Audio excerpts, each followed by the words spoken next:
Hi, my name is Brian, and I'm a certified athletic trainer here at SUNY New Paltz. I've been here currently for 4 years, but I graduated in 2003, so I've been doing this approximately 12 years.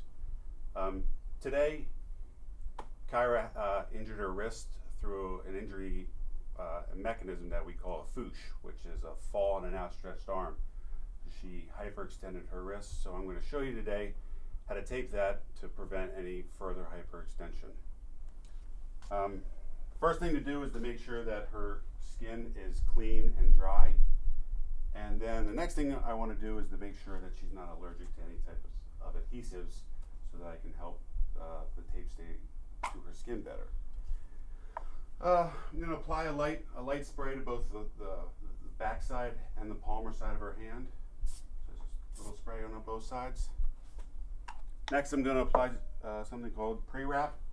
It's 3 inches in length, and like I said, we just use this to protect any hair from ripping out of her wrist here or on her hand.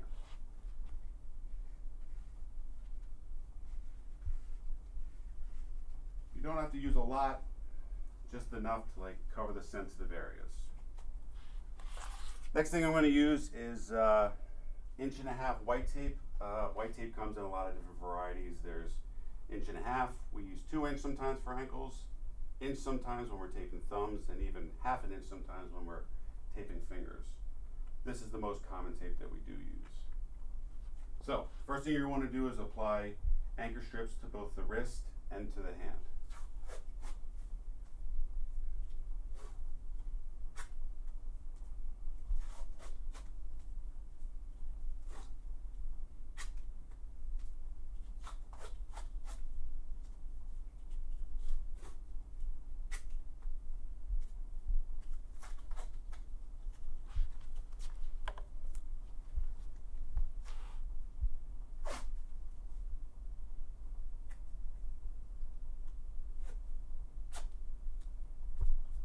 Our next step will be to turn the hand over, and we're going to apply some hyperextension strips to the palmar side of her hand.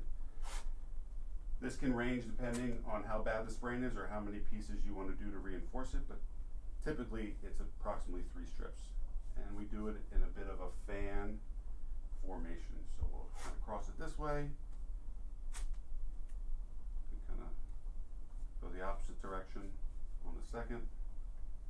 And the final one will go right down the middle.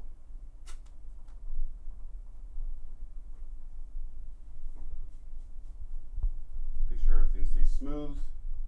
Then we turn the wrist back over, and we're going to close it off with something called a figure 8, and then spiral the rest of the way down the wrist.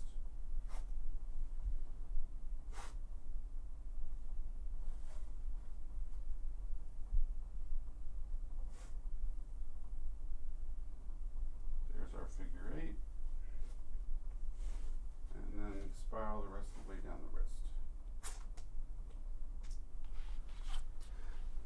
And like I said, it's good to check for circulation in her fingers to make sure the tape is not too tight, and then you want to make sure that it's preventing the hyperextension that she's able to achieve in this hand.